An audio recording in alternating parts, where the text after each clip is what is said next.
Ndizera ko mumeze neza aho muherereye mu bice bitandukanye by'isi. Nanjye meze neza, murabona ko ndi kota kabeho kasi no karimo karamanuka. Ntabwo hakonje cyane, iyo sino irimo igwa usanzwe ntihaba hakonje, ariko nuko biba bimeze, murayibona. Ndanyarutse rero kugira ngo ngire hamwe makuru make mbasangiza, kandi ngire na some clarifications ntanga ku makuru mba narabahaye mu gihe hari abantu bagiye babaza ibibazo. Nagira ngo mbasogongeze murebe uko biba byifashe mu gihe sino irimigwa.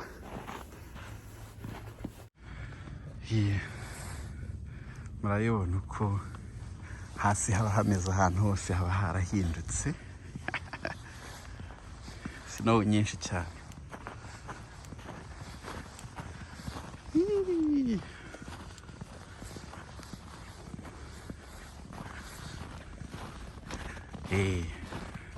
Hagira ngo nta bantu bahaba. Murabibona rero nuko biba bimeze. Ibi bihe tubimaramo amezi agera hafi muri 6, kuva nko mu kwezi kwa 11 kuzageza nko mu kwezi kwa 3.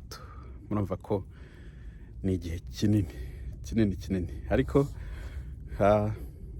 nari ngiye kuvuga ngo abantu turabimenyera, ariko ntitubimenyera nyine. Ubwo uko bije ibi bihe tubivamo uko bimeze, tukifubika tukambara tugakomeza imirimo, nta kundi, nibwo buzima, niko bimeze. Reka rero nze twiganirire ku byacu. Yego, nimukomeze mugubwe neza. Murabibona nahoze mbereka ko neje irimo iragwa ari nyinshi, turi mu gihe cyayo. Nuko umuntu umwe rero ati ndashaka visa byihuse. Visa byihuse. Navuga ko nta visa yihuse ibaho. Nakunze kubivuga ko mu by'ukuri ikintu cyo kujya kuri pressure yo gushakisha visa aho yabijya hose ni kimwe mu bishobora kugutera igihombo. Bariko mbivuga bitabujijwe ko hari ni ushobora kugira amahirwe, ariko ibyo ngibyo bishobora gutuma umuntu taking advantage, akavuga ati ubwo uvuze ko ushaka visa byihuse, hari ukuntu nakugenza, hari ukuntu ntabikugenzereza rwose ikaboneka bitarenze amezi 2 amezi 3 ukaba wabonye visa. Ku rwanjye ruhande mbifata ko ari ibinyoma rwose, kubera ko visa nta muntu n'umwe mu bantu twese tuvuga ibi bintu uyifiteho kuboko, cyangwa se unahura n'abazitanga, ku buryo wavuga ati yenda umu officer ukora ku by'amaviza yarambwiye ati mu kwezi kumwe visa irabibonetse. So ni ibintu bikorerwaho tutagera, usibye gutegereza umuntu akabona hari notification imubwira ko hari update, akajya kuri account akareba, ariko ubundi mu by'ukuri ni ikintu ta predictinga ngo uvuge ngo mu kwezi kumwe mu mezi 2 visa iraba ibonetse. Niyo mpamvu navuze nti nimujya mwumva muri hyper nk'ubu, hari abantu baza nkababwira amaprogaramu, nkababwira uko bigenda step by step, kubera ko ziba zihari, ziba zanditse, government barashyizeho ayo makuru. Nuko nk'umuntu agahita ambwira ati reka ibyo ngibyo ndumva bitinda, ndumva ibyo ngibyo ibintu byatwara amezi 6 ari igihe kinini, ndashaka ibyihuse. Ibyihuse rero, ibyihuse ntabyo, ni process. Iyo uri mushaka visa yaba yo kuza gusura, yaba yo kwatendinga training runaka se cyangwa se conference, mu by'ukuri umaze kubona leta ikwemera kwatendinga conference ni ugusaba visa. Ibisigaye kuba ari ugutegereza. Kuri website ushobora kujyaho ukareba ubwoko bwa visa wasabye, hanyuma ukareba igihe baba bashyizeho estimated time bavuga ko bashobora kuba bamaze guprocessinga amaviza. Kiriya gihe hari igihe kirenga, hari igihe kijya munsi. So numva icyo ngicyo ku bantu batekereza ko ari ibintu byihuse rwose, ntabwo ari byo. Bagira igihe cyabo, bikanaterwa n'umubare wa applications bafite. Hari abandi bambwira bati wadufasha, tubona uri umuntu mwiza utubwiza ukuri, wadufasha iki kugira ngo tubone akazi, wadufasha iki kugira ngo tubone visa. Ntabwo nzi ubushobozi mu mbonamo, ariko mu by'ukuri ubushobozi mfite nubwo kubaha amakuru nk'ayabashakira, kandi ari amakuru mu by'ukuri usibye kubifatira umwanya nanavuga ko nta n'ibintu by'ubwenge birimo. Ntabwo ari ibintu bikaze ku buryo wavuga ngo umuntu yakoze ibintu bihambaye. Ni amakuru aba ahari, ahubwo icyo nshobora gukora yenda mwe mbasanzwe nyazi kubera ko nkunda kureba amasysteme uko akora, cyane cyane hano nkareba ama programs agiye hari atandukanye ngo nyasangiza abantu, ariko ubundi mu by'ukuri nanjye ndicara ngafata umwanya amakuru nkayashakisha. Narababwiye hari igihe mbaza amakuru nkaba ntarayarebaho na rimwe, nkajya kuyahiga nkayashaka. Nicyo kintu nshobora gukora.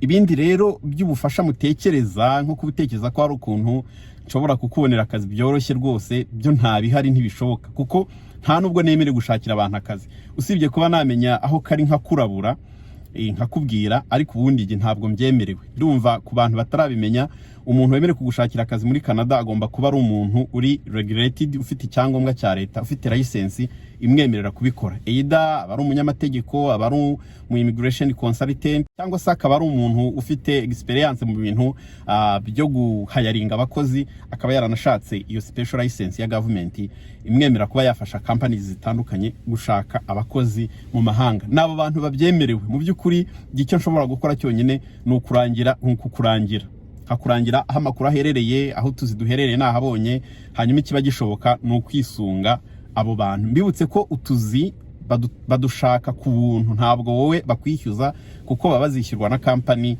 bazashyikiriza umukozi. Nicyo nshobora gukora. Ibindi mutekereza ntabwo mba mbishoboye mu by'ukuri. Ntabwo mba mbishoboye, ntabwo mba mbyemerewe. Ndubyemerewe nakagiye nka company nkorera, ni company nini cyane, tugira ibyo bita ama regional health authorities. So ni nini cyane, isa nk'ikavaringa hafi cyo kinini cya province ntuyemo, kandi ikunda kugira ikibazo cy'abakozi, ikunda no kujya guhayaringa hanze, cyane cyane i Burayi nko muri Philippines. Ndumva ariho hantu higeze kujya guhayaringa, ariko ubundi nagakwiye ngewe nkavuga nti nanjye mfite abantu kandi bari qualifié baturuka mu gihugu cyanjye, naho mwagerageza. Nta nubwo bananyumva, ntibananyakira nibura ngo nge no kubabaza amakuru. So murumva rero ni systeme iteye ukwayo.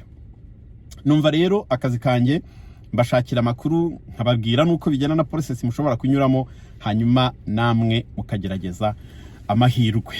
Hanyuma kandi ntaribagirwa, nababwiye ku mu consultant umwe, mu consulta kubavuga igifaransa, ntabwo mu kinyarwanda ntabwo nzi ko turi bumuvuge, umuntu w'inararibonye mu bintu byo gufasha abantu gushaka akazi no mu bya porogaramu ya leta y'abantu bashaka kuza hano. Nabahaye linki. So linki ye ujyaho ukajya ahantu handitse free assessment, ugashyiramo information agusaba, akagukorera initial assessment ku buntu, hanyuma akakubwira nimba abona hari aho ushobora kuba eligible ku ma program atandukanye atangamo service. Iyo hari abona ushobora guqualifyinga, agusaba ko mu booking appointment akagukora consultation yimbitse. Iyo consultation ukayishyura ni hagati y'amadolari $150 na $200. Izo ni general information yampaye. Icyo ngira ngo rero mbasabe kuzuza form, ni ukuzuza form ugashyira information zirizo, cyane cyane ahantu ha language test results. Nimba utarakoze test wishyiraho amanota, wikestima amanota, kuko ushobora gutuma gukorera assessment nabi kandi wazajya gukora ikizamini ya manota ntuyabone, bikaba rero byatuma waba uhombye, kubera ko consultation ya kabiri iyo ngiyo yishyurwa uba watanze amafaranga yawe, mu by'ukuri bigezemo hagati ya manota wavuze ufite ntuyabone, bishobora gutuma dosiye yawe nyine idakomeza, kubera ko washyize information zitari. No kubera ko nzi ko ari abantu bajya babikora, nimba utarakoze language test rwose wishyiraho amanota udafite. Ndabizi ushobora kwiyasesa ukavuga ati nkurikije uko mpagaze nshobora kuba mfite 5 mu kuvuga, 6 mu kumva, 7 mu gusoma, 7 mu kuvuga, ukaba wabyishyiraho bitewe na test utekereza uzakora. Nimba udafite amanota aho ngaho ushyiremo ko nta test wakoze, ariko nayo natanze inama yuko mubanza mukanakora amatesi ku muntu bishaka rwose. Ni byiza kubanza gukora test, nibyo bizagufasha kumenya ko dosiye yawe iri kujya mu mujyo mwiza. Naho ubundi zira language test utarazikoze kandi amaprogaramu menshi akabasaba level runaka ku ndimi, ushobora kuba urimo ushaka gutakaza ayo mafaranga yo kuzakorera consultation, kandi nibigeramo hagati utazabona dokima yemeza amanota wavuze. Nako kantu nashaka kongeraho, link ndongera nyishyireho ku bantu bujuje ibisabwa bashobora kugerageza amahirwe bakuzuza fomu. Nababwiye ko ajyanira hamwe ibintu bijyanye n'akazi na immigration, byose abijyanira hamwe. Iyo asanzwe qualifying for example muri ko wagerageza muri express entry, ashobora no kugufasha gushaka akazi bikazamura amahirwe yawe bitewe na experience yawe cyangwa uko profile yawe imeze muri rusange. Ubwo rero ako nako nagira ngo nongeremo ntaza kukibagirwa. Murakoze. Hanyuma nongere mbibutse abantu bakomeje kumbaza iby'amashuri. Hari igihe bwaba ari ubwa mbere ubonye iyi video, navuze ku bintu by'amashuri cyane cyane abantu bashaka kuza kwiga muri programu z'igifaransa, zigisha mu gifaransa. Hari iriya programu ya leta nshyashya yatangije mu kwezi kwa 8. Admission zirafunguye, ndumva nyinshi zitarenza mu kwezi kwa 3. Bivuze rero ko ari cyo gihe cyiza cyo gutanga application ku muntu ushaka kuziga nko mu kwa 9, ukaba warumvise wujuje ibisabwa, ufite amafaranga basaba bitewe naho ishuri riri, uzashobora kwishyura ishuri, hanyuma ukafite n'amafaranga yo kugutunga ndetse n'umuryango wawe igihe muzazana. Iyo programu umuntu uyijemo abazahabwa permanent residency amaze kwiga. Bigusaba gushaka programu yo kwiga itari munsi y'imyaka 2, guhera ku myaka 2 kuzamura, ukaba uvuga igifaransa, warakoze test uri kuri level ya 5. Ku bantu bakora TCF ifite B1 uri kuri iriya level ya 5, ubwo ifite B2 naho uba wazamutse, ariko B1 ni minimum ihita kugeza kuri level 5 baba basaba. Ubwo rero ndongera nshyireho iyi link, nkunda guhora nyisharinga ku buryo abantu bashobora kujyaho bagasoma detail ku bantu batekereza ibintu byo kuza kwiga.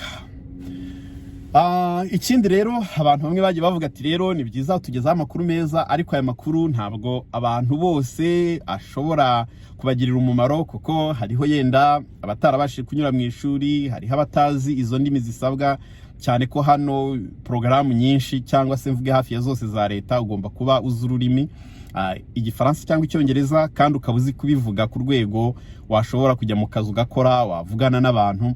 Abantu bati rero mwajya mudushakira n'amakuru yaho duherereye. Haragiye abantu baba bashaka akazi iwacu kandi hari abagatanga bitewe n'akazi kariko. Habigihe hari abantu baba bavuga ati jewe numva nagira akantu niyo kaba gato nikorera, ariko nkaba ntafite ubushobozi. Ibyo bintu byose bigenda bivugwa. Reka ndebe cyane yenda ku cy'abantu baba batekereza kugira icyo bikorera. Cyane cyane mwibuke ko government yacu, ndavuga y'u Rwanda, idukangurira no kwihangira imirimo. No kwihangira imirimo yagiye ishyiraho amashuri atandukanye afasha abantu kugera ku rwego rw'uko bashobora kwihangira imirimo. Ngira ngo tubivugaho kenshi, nakavuga wakihangira umurimo ute udafite aho uhera. Numva nzagenda mbategurira ibiganiro bitandukanye ku matopiki nk'ayo ngayo.